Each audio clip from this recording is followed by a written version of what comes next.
The gun pressed cold against Zainab's bare thigh as the most dangerous man in Seoul dropped to his knees in front of her, blood dripping from a fresh wound on his shoulder, his eyes wild with something that looked like desperation mixed with obsession. One night, he whispered in Korean-accented English, his tattooed hands trembling as they gripped the edge of her sequined performance platform. Just one night with you, and I'll give you anything.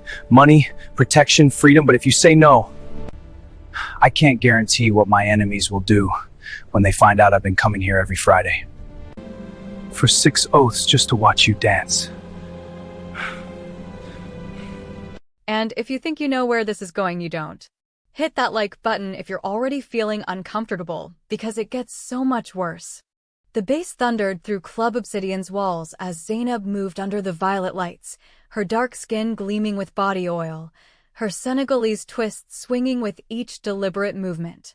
She'd learned to disappear into the music, to let her body perform while her mind went somewhere else, somewhere far from Seoul, far from this underground club in Gangnam where the city's most dangerous men came to forget their violence for a few hours. But she couldn't disappear from him. Not anymore. He sat in the VIP section like he owned it, which, according to the other dancers, he basically did. Min Taeyong. The name whispered with fear in Seoul's underworld. Korean Mafia boss. 34 years old. Responsible for half the illegal gambling dens in the city and all of the protection rackets in this district.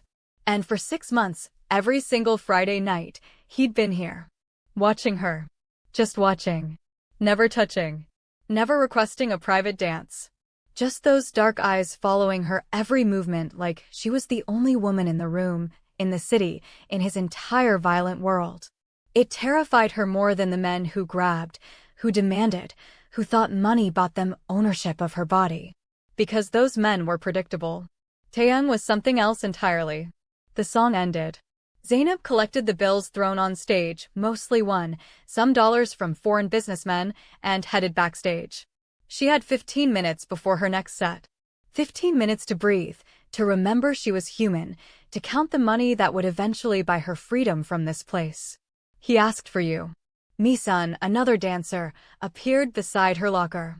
Korean, 23, working her way through nursing school. VIP room 3. He's offering triple your usual rate for 1 hour. Zainab's hands froze on her locker. I don't do private rooms. You know that. I know. I told him. He said to tell you it's not what you think. He just wants to talk. Mi-sun's expression was worried. Zainab, you don't say no to Min Taeyong. Not if you want to keep working here. Not if you want to keep breathing. Then I guess I'm finding a new club. There is no other club. Mi-sun grabbed her arm. He owns them all. Or his rivals do. Either way, you dance where they allow you to dance. Please. Just hear what he wants. I've never seen him like this. He looks almost human tonight. Scared even. Scared. A Seoul Mafia boss scared. That made Zainab even more nervous. But Mi-sun was right about one thing: in Seoul's underground, you didn't have choices. You had survival strategies. And sometimes survival meant walking into the room with the monster and hoping you walked back out. VIP room 3 was surprisingly modest. No mirrors on the ceiling, no pole, no tacky red lighting. Just leather couches, a small bar, low music. And him. Min Taeyong looked different up close. Still dangerous. That was in the way he held himself, the alertness in his posture, the bulge of a weapon under his tailored black suit jacket. But there were shadows under his eyes, tension in his jaw. And when he saw her, something in his expression cracked open just slightly. You came, he said in Korean. You paid, Zainab responded in the same language, her Korean fluent after 4 years in Seoul. I have 10 minutes. What do you want? Sit. Please. He gestured to the couch across from him, maintaining distance. When she hesitated, he added, I'm not going to touch you. I've never touched you. That's not why I asked you here. Against her better judgment, Zainab Saturday, then why? He poured 2 glasses of whiskey from the bar, slid one across the table to her. She didn't touch it. Do you know who I am? He asked. Everyone knows who you are. Then you know I'm not a good man. That I've done things, terrible things, to maintain power in this city. That I'm the kind of man your mother probably warned you about before you came to Korea. He smiled, but it was bitter. If she knew you'd end up dancing in a club I control, she'd tell you to run. Is there a point to this? Zainab kept her voice hard, refusing to be manipulated by whatever game he was playing. The point is that for 6 months I've been coming here to watch you dance. Not because you're beautiful, though you are. Not because you move like water, though you do. But because for 3 minutes at a time, when you're on that stage, I forget what I am. I forget the blood on my hands. I forget that I'm dying. The last word hung in the air like a bomb. Zainab stared at him. What? Pancreatic cancer. Stage 4. Diagnosed 3 months ago. I have maybe 6 months left, probably less. He said it clinically, like discussing the weather. I've kept it quiet. If my rivals knew, there'd be a war for my territory that would burn this whole district down. But I'm telling you because I need you to understand something. Understand what? He leaned forward, and for the first time since she'd walked in, his control slipped. That I'm running out of time. That I've spent my entire life being feared, being powerful, being untouchable. And now I'm dying alone, and the only thing I want, the only thing I've wanted for months, is one night. One night where I'm not Min Taeyong. Where I'm not a mafia boss. Where I'm just a man who gets to be with a woman who makes him feel human. His eyes met hers. One night with you. Subscribe right now if your stomach just dropped, because this is about to get so much darker, and you need to see where this impossible choice leads. Zainab stood up so fast the glass on the table rattled. You're insane. You think because you're dying I owe you what? Pity sex? A mercy date? I'm offering you 50 million won. The number made her freeze. 50 million won. That was almost 40,000 US dollars. That was enough to pay off her debts, get her sister Amara through university back in Senegal, buy plane tickets home, start over somewhere clean. You're offering to buy me, she said flatly. I'm offering to pay you for your time. One night. Dinner. Conversation. Maybe a walk along the Han River. Nothing you don't consent to. Nothing physical unless you want it to be. He stood too, but kept his distance. I know what you think of men like me. You're right to think it. But I'm not asking you to save me or fix me or fall in love with me. I'm asking for one night where I can pretend I'm someone worthy of a woman like you. That's all. And after the night, I'm supposed to just go back to my life. Yes. I'll have my lawyer draw up a contract. One night, 50 million won, and then you never hear from me again. You can leave Korea. Leave this club. Leave all of this behind. His voice softened. I'm offering you freedom, Zainab. All I want in return is a few hours of yours. She wanted to say no. Wanted to throw the offer in his face and walk out. But $40,000. Freedom. Escape. Why me? She asked instead. Because you dance like you're fighting for your life every night. Because I see the same desperation in you that I feel. Because we're both trapped in worlds we hate, and maybe for one night, we can pretend we're not. He pulled out a business card, set it on the table. You have 24 hours to decide. If you agree, call that number. If you don't, I'll never bother you again. But Zainab. He paused at the door. I meant what I said. I can't guarantee your safety if you say no. Not because I'd hurt you, I wouldn't.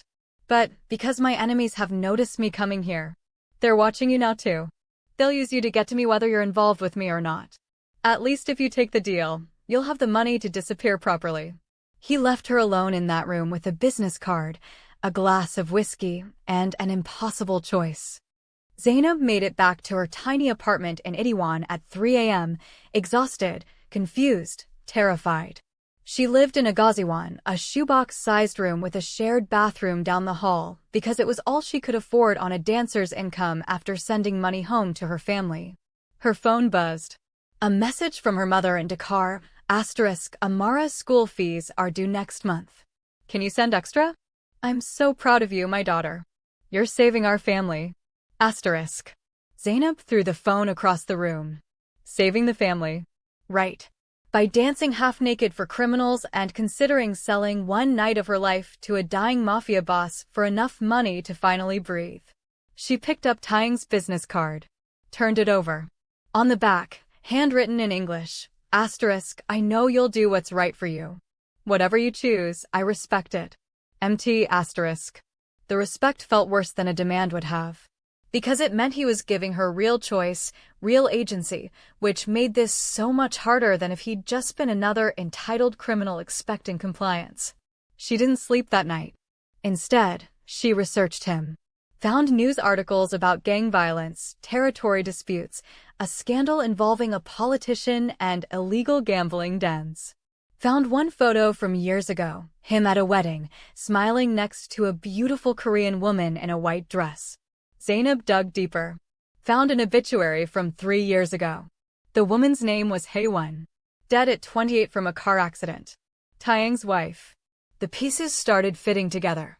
A man who'd lost his wife. Who was now losing his own life. Who came to a strip club every week not for sex, but for 3 minutes of watching someone else's vitality, someone else's life force, someone else's future. It didn't make him less dangerous. But it made him more human. At noon the next day, Zainab called the number. A woman answered. Mr. Min's office. This is Zainab. He's expecting my call. One moment, please. The line clicked. Then his voice, smoother than it had been in the club. You're calling to say yes? I'm calling to negotiate. A pause. Then something that might have been a laugh. I'm listening. 60 million won. Not 50. And I want half up front, transferred to my account today. Non-refundable regardless of whether I show up tomorrow. You're going to take the money and run? Maybe. That's the risk you take. Her heart hammered, but she kept her voice steady. Also, no weapons. No bodyguards following us. If this is really about one normal night, then you act normal. And I pick all the locations, you don't get to control where we go or what we do. Another pause. Longer this time. Agreed. On one condition. What? You have to actually try. I don't want a performance. I don't want the dancer persona. I want the real you, whoever she is underneath all the armor you wear. Can you give me that? Zainab closed her eyes. The real her. She barely knew who that was anymore. I'll try, she said. Good enough. Expect the transfer within the hour. I'll pick you up tomorrow at 6 p.m. Wear something comfortable. He hung up before she could change her mind. Subscribe right now if your stomach just dropped, because this is about to get so much darker, and you need to see where this impossible choice leads. The money hit her account at 1:15 p.m. 30 million won. Zainab stared at her phone screen, at the number that represented more money than she'd seen in her entire life, and felt her hands shake. She transferred 20 million to her mother immediately. For Amara's school fees, for her mother's medicine, for the house repairs they desperately needed. Then she sat in her tiny room and cried, not from sadness, but from the sheer relief of finally having enough. The next 24 hours crawled by. Zainab found herself obsessing over details. What to wear for a date with a Mafia boss. How to act like herself when she'd been performing for so long she'd forgotten what authenticity felt like. Whether she was making the biggest mistake of her life or the smartest business decision. Misun called 3 times. Are you insane? Do you know what you're doing? No, Zainab admitted. But I'm doing it anyway. At 5:30 p.m., she was ready. Jeans, a simple black top, her leather jacket. Hair in a high ponytail. Minimal makeup. This was her, no sequins, no performance, no armor. Just Zainab from Dakar, trying to survive in Seoul. At exactly 6 p.m., her phone buzzed. Asterisk, I'm outside. Asterisk. She went downstairs expecting a black Mercedes, bodyguards, the whole Mafia cliché. Instead, she found Taeyang leaning against a normal Hyundai sedan, wearing jeans and a leather jacket that mirrored hers. No visible weapons. No entourage. Just him, looking nervous in a way that seemed impossible for a man who controlled half of Seoul's underworld. You look terrified, he said when she approached. You look human, she countered. He smiled, genuinely smiled, and for a second, she could see who he might have been before violence became his language. I asked you to try being real. Seemed fair I do the same. He opened the passenger door. Hungry. Starving. He drove them to Itaewon, to a tiny Ethiopian restaurant tucked between a Korean barbecue place and a convenience store. Zainab's eyes widened. How did you? You're Senegalese. I figured you might be homesick for African food. This place is run by a woman from Addis Ababa. Closest thing to West African cuisine in Seoul. He parked. Unless you'd prefer something else? No. This is Zainab's throat tightened unexpectedly. This is perfect. The restaurant owner, a warm woman named Salam, greeted them with the kind of joy that made Zainab's heart ache. They ordered injera with Doro Wat, Tibs, Kitfo flavors that reminded Zainab of home in ways she hadn't allowed herself to feel in years. Taeyong ate with his hands like she did, following her lead, looking slightly ridiculous and completely endearing as he tried to scoop the spicy stew with the spongy bread. "You're terrible at this," Zainab said, laughing despite herself. "I'm dying of cancer and running a criminal empire." Ethiopian cuisine mastery wasn't high on my priority list. But he was smiling too, relaxed in a way that transformed his face. "Tell me about Dakar. What's it like?" So she did. Talked about the ocean, the markets, the music, her family. About her father who died when she was 12, about Amara who wanted to be a doctor, about her mother who worked 3 jobs to keep them afloat. About coming to Korea with dreams of being a translator, only to discover that work visas were impossible, that legal employment was reserved for people with connections she didn't have, that dancing in clubs was the only way to make enough money to survive and help her family. Taeyong listened without interruption, without judgment, his dark eyes focused entirely on her. "Your turn," Zainab said finally. "Tell me who you were before you became this." His expression shuddered slightly, but he'd made her a promise to be real. "I was nobody. Street kid from Incheon. My parents died in a factory fire when I was 8. I grew up in the system, bounced between foster homes, got recruited into a gang at 15 because it was better than being alone." He traced patterns in the injera crumbs on his plate. "Worked my way up. Got ruthless when I needed to. Made alliances, eliminated rivals. Met Haewon when I was 26. She was a nurse who treated me after a stabbing. She saw something in me worth saving." "Did she save you?" "For a while. She made me want to be better. We had 3 years together before she died. After that," he shrugged. "I stopped trying to be anything other than what I was good at. Being feared. Being powerful. Being alone. Until now," Zainab said quietly. "Until now." He met her eyes. "You asked me why you." "Honestly? Because you remind me of her. Not in looks, she was Korean obviously, but in the way you move through the world. Like you're carrying everyone's hopes on your shoulders.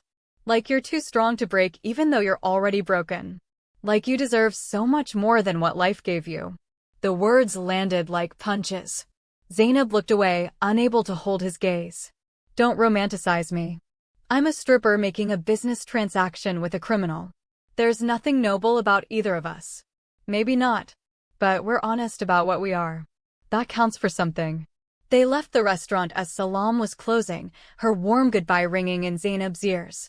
Taeyang drove them to the Han River, parked along the walking path where couples strolled and street vendors sold snacks and Seoul's lights reflected on the water like liquid gold. They walked in silence for a while, the autumn air cool against Zainab's skin. Then Taeyang spoke. "I need to tell you something. About why I really needed this night." Zainab's stomach dropped. "What?"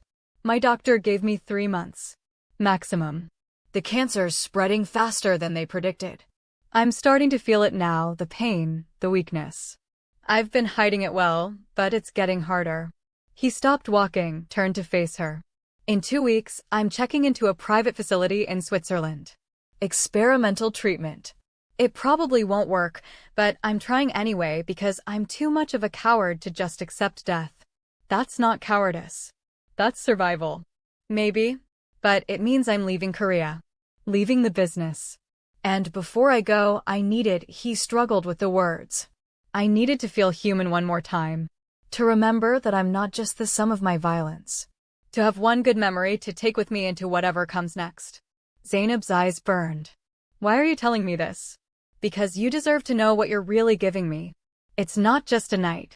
It's my last chance to feel alive before I spend my remaining time fighting death in a hospital bed in Zurich." His voice cracked. "So thank you. For saying yes. For being here. For giving me this." Something in Zainab broke. Maybe it was the sincerity in his voice. Maybe it was the way the moonlight caught the tears he was trying to hide. Maybe it was just exhaustion from carrying her own pain for so long that encountering someone else's felt almost like relief. She reached out and took his hand. His fingers closed around hers like she was a lifeline. "What do you want to do with the rest of tonight?" she asked. He looked at their joined hands, then back at her face. "What do you want to do?" "I asked you first. Honestly, I want to go somewhere quiet. I want to talk to you until the sun comes up. I want to memorize the sound of your laugh and the way you argue with me when I say something stupid. I want to pretend, just for tonight, that I'm a normal man on a date with an extraordinary woman." He smiled sadly. "And then I want to say goodbye and let you live your life." Subscribe right now if you're emotionally devastated, because we're only halfway through and this is about to get infinitely more complicated. They ended up at a 24-hour Jjimjilbang, a Korean spa in Gangnam. Taeyong rented a private room with sleeping mats, and they changed into the provided cotton clothes. Without his tailored suits and her performance makeup, they looked like any other tired young people seeking refuge from the city. They lay on the heated floor, staring at the ceiling, talking about everything and nothing. He told her about growing up hungry, about his first kill at 17, about the nightmares he still had about Haewon's funeral. She told him about her first week in Seoul, about the loneliness of being black in a country that exoticized and excluded her in equal measure, about the guilt of sending money home while living in a closet-sized room. "Do you regret coming here?" he asked. "Every day. And also never." She turned to look at him. "Korea gave me a way to help my family. But it took parts of me I'm not sure I'll ever get back. If you could go anywhere after this, where would you go?" "Home. Or maybe Paris. I always wanted to see Paris.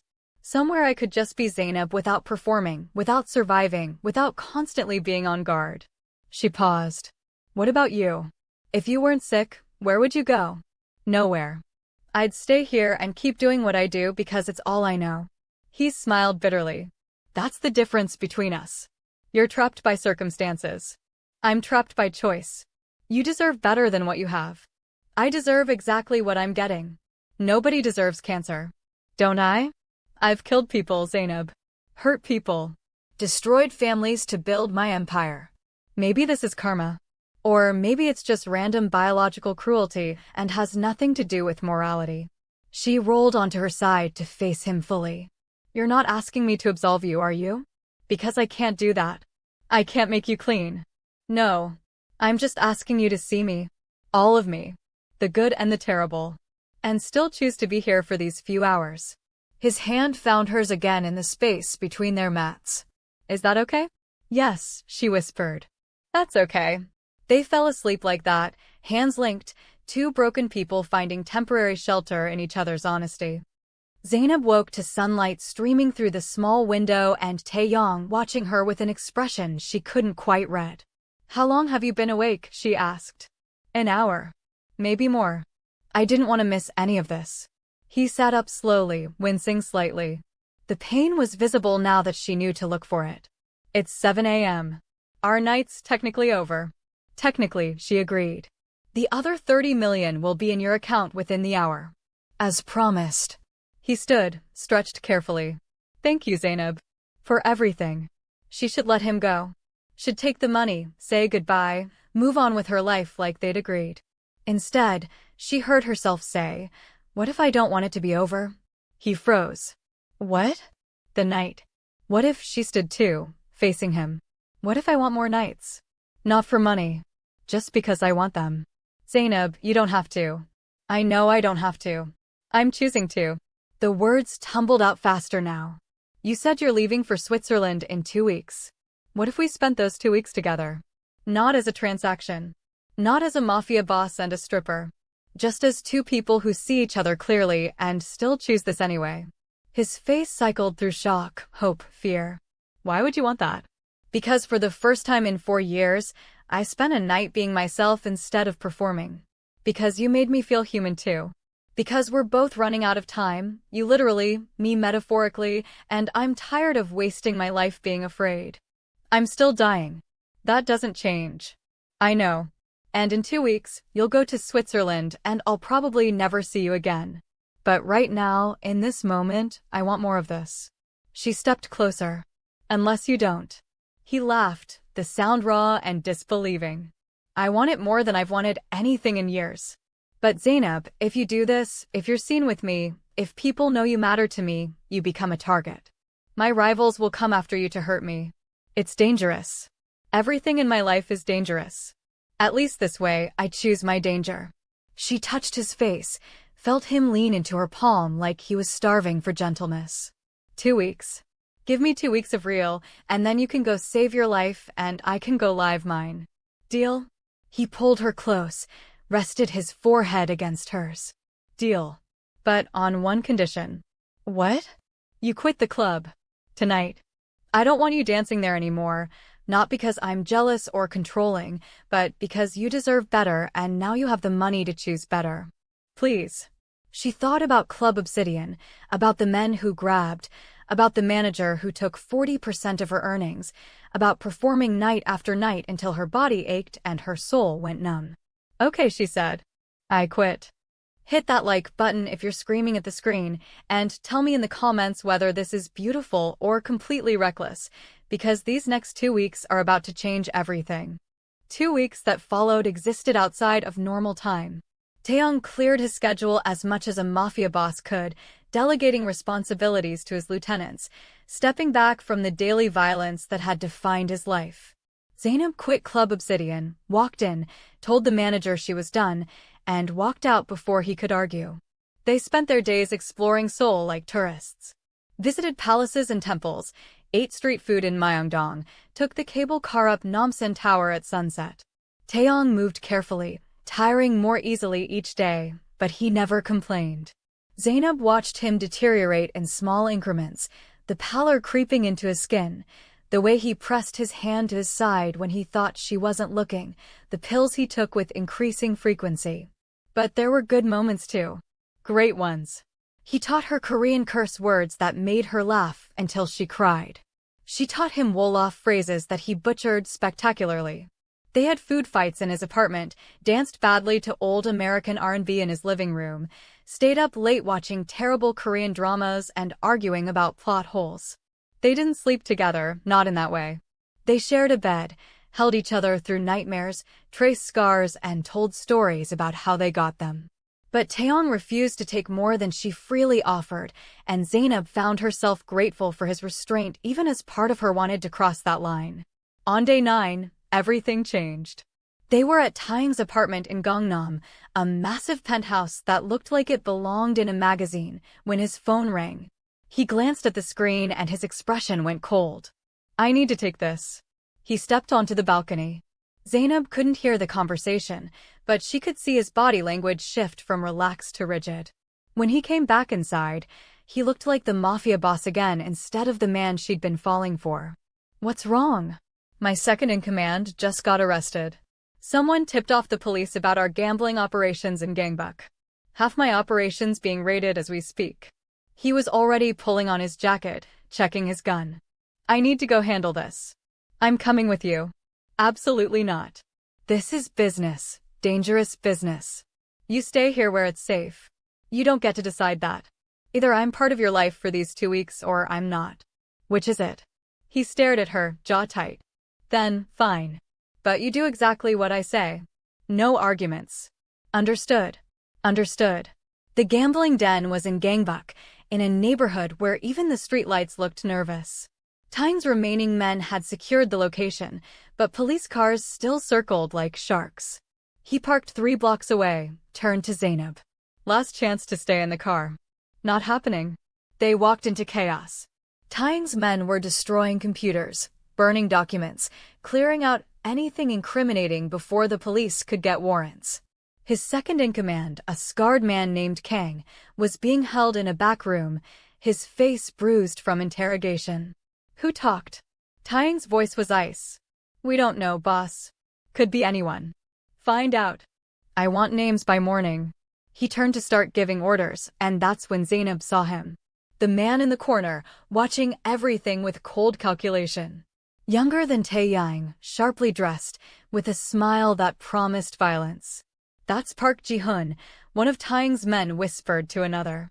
Boss's biggest rival. What the hell is he doing here? Zainab's stomach dropped as Park Ji-hoon's eyes landed on her. His smile widened. Taeyang, he called out. I heard you were dying. Didn't believe it until I saw you yourself. You look like shit. Taeyang turned slowly. Ji-hoon. Surprised to see you at my place of business. Usually you send your lackeys to do your spying. Wanted to see the great Min Taeyong fall with my own eyes. Ji-hoon's gaze slid back to Zainab. And who's this? New girlfriend? Didn't know you had a thing for black girls. She's very beautiful. Exotic. The word made Zainab's skin crawl, but before she could respond, Taeyang stepped between them. She's none of your concern. Oh, but she is. See, when you die, and you will die, probably in Switzerland surrounded by expensive doctors who can't save you, someone needs to take over your territory. And I've decided that someone is me. Ji-hoon pulled out a gun, pointed it casually at Taeyong. So here's what's going to happen. You're going to sign over your operations to me. Tonight. Right now. And in exchange, I'll let your girlfriend here walk out alive. Zainab's blood ran cold. Taeyang's men drew their weapons, but Ji-hoon had his own backup emerging from the shadows. They were outnumbered. You think you can threaten me in my own place? Taeyang's voice was deadly calm. I think you're dying and desperate and in love, which makes you weak. So yes, I absolutely can threaten you. Ji-hoon cocked the gun. Sign the papers or watch her die. Your choice, boss. Subscribe right now because what happens next will shatter you, and you need to see how this impossible situation resolves. Time seemed to stop. Zainab could hear her own heartbeat, could see Taeyong calculating odds, could feel the weight of every choice that had led to this moment. Don't, she said quietly. Don't give him anything because of me. Taeyong didn't look at her. Be quiet. I'm serious. I'm not worth your entire empire. You're not just anything. His voice was hard, but his hand found hers, squeezed once. And I'm not losing you. How touching, Ji-hoon mocked. The killer has a heart. But hearts get you killed in our business, Taeyang. You taught me that yourself. I taught you a lot of things, including how to spot a bluff. Taeyang smiled, and it was terrifying. You're not going to shoot her. If you wanted her dead, she'd be dead already. This is theater. You're trying to rattle me, make me make a mistake. But I don't make mistakes, Ji-hoon. I make examples. In one fluid motion, Taeyang drew his own weapon and fired. Not at Ji-hoon, at the ceiling, bringing down the chandelier in a crash of glass and sparks that plunged the room into chaos. His men moved simultaneously, trained for exactly this kind of situation. Run. Taeyong shoved Zainab toward the back exit. No. She ran. Behind her, gunfire erupted. She crashed through the back door into an alley, and Taeyong was right behind her, grabbing her hand and pulling her forward. They sprinted through the gangbuk streets, sirens wailing in the distance, shouts echoing behind them. They made it 6 blocks before Taeyong stumbled. Zainab caught him, and her hands came away red. You're shot. It's nothing. Keep moving. It's not nothing, you're bleeding. Zainab. He gripped her shoulders, and his eyes were fevered. They'll kill you if they catch us. I don't care what happens to me, but you need to survive this. So please, keep moving. They made it to his car. He drove despite the blood soaking through his shirt, despite Zainab's protests, until they reached a small clinic in Itaewon run by a doctor who didn't ask questions. The bullet had gone through his side, missing vital organs, but causing enough damage to be serious. The doctor, a tired woman named Dr. Choi, stitched him up while Zainab held his hand and tried not to fall apart. You're lucky, Dr. Choi said. Few inches to the left and you'd be dead. Story of my life, Taeyong muttered. When she was done, Dr. Choi pulled Zainab aside. He shouldn't be moving around this much. His body's already compromised from the cancer. This kind of stress could accelerate the deterioration. I'll make sure he rests. Dr. Choi studied her. Are you the reason he's been looking almost happy lately? His previous doctor mentioned he'd seemed different. I don't know. Maybe. Then stay different for him. He doesn't have much time left, but what he has should matter. She glanced back at Taeyong. He's a good man underneath all the violence. I've known him for years. He deserves some peace before the end. They made it back to his apartment at dawn. Taeyong collapsed on the couch, finally letting the pain show on his face. "I'm sorry," he said. "I'm so sorry I dragged you into this." "You didn't drag me. I chose this. Remember?" Zainab knelt beside him, brushing hair from his forehead. "But Taeyong, we need to talk about what happens now. Jihun knows about me. He's going to come after me to get to you." "I know. Which is why you're leaving Seoul. Tonight. I'm putting you on a plane to Paris. You said you always wanted to go there. I'll give you enough money to start over, new identity if you need it. You'll be safe. And what about you?" "I'm going to Switzerland tomorrow as planned. Let my people handle Jihun. I'm done with this life anyway." He touched her face. "Our 2 weeks are up, Zainab. Time to let you go." She wanted to argue. Wanted to say she'd stay and fight with him, that 2 weeks wasn't enough, that she wasn't ready to say goodbye. But she could see the exhaustion in his eyes, the pain he was barely managing, the reality that he was dying, and there was nothing either of them could do about it. "Okay," she whispered. "But I have one condition." "Anything. Come to Paris with me. Just for 3 days. Before Switzerland. Before you go fight your cancer alone. Give me 3 more days." His eyes filled. "Zainab, please. I'm not ready to lose you yet." He pulled her onto the couch, held her like she was the only solid thing in his collapsing world. "Okay, 3 days. Paris. And then we say goodbye properly." She buried her face in his neck. "But not yet. Not yet. Hit that like button if you're crying, and tell me in the comments if they deserve their 3 days in Paris, because this ending is going to destroy you in the best possible way." They flew to Paris 2 days later, after Taeyong had stabilized enough to travel and after he'd arranged his affairs in Seoul. Jihun had gone underground after the shootout, but Tang's people were hunting him. Kong would handle the business while Taeyong was gone permanently, if it came to that. Paris in autumn was everything Zainab had imagined. They stayed in a small hotel in the Marais, walked along the Seine holding hands like normal tourists, ate croissants at sidewalk cafes, and argued about whether French or Korean pastries were superior. Taeyong grew weaker each day. He tried to hide it, but Zainab could see him fading like a photograph left in the sun. On their second night, she woke to find him sitting on the balcony in the rain, just staring at the city lights. "Can't sleep?" she asked, joining him. "Didn't want to waste time sleeping. I can sleep when I'm dead." He smiled, but it was sad. "That's soon, by the way. I can feel it. The doctor said months, but I think weeks is more accurate. Maybe days." "Don't say that." "Why not? It's true." He pulled her onto his lap, wrapped his arms around her. "Zainab, I need to tell you something." "What?" "I'm in love with you. I know it's insane. We've known each other for 2 weeks. But I am. Completely. Utterly. In a way that makes me wish I had more time, wish I could be the man you deserve, wish this wasn't ending." He kissed her forehead. "I needed you to know that. Before I go." Zainab's tears mixed with the rain on her face. "I love you too.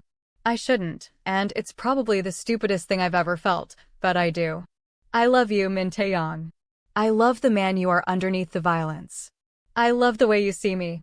I love that you gave me my freedom and then asked me to choose you anyway."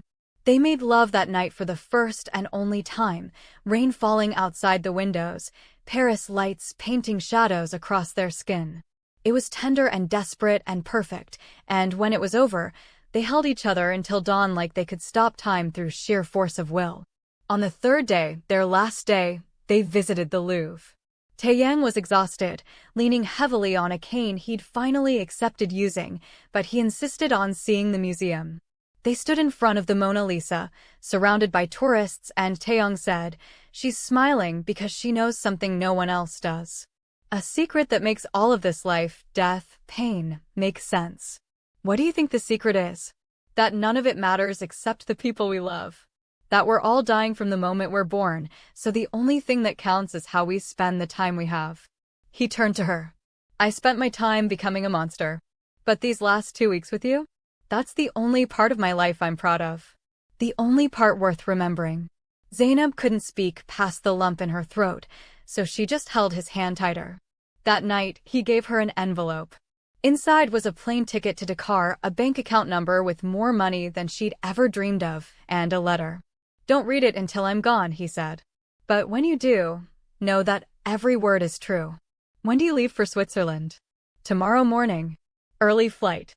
"I didn't want to make you watch me go." He cupped her face in his hands. "So this is goodbye, Zainab. Thank you for seeing me. For choosing me. For loving me even though I didn't deserve it. You deserve so much more than you think." "Maybe. But I'm grateful for what I got." He kissed her one last time, soft, sweet, final. "Live your life. Be happy. Don't waste time being afraid anymore. Promise me." "I promise." She was sobbing now, not caring who saw. "I promise." He left her there in that Parisian hotel room with an envelope and a broken heart and 3 days of memories that would have to last her entire life. Zainab read the letter on the plane to Dakar.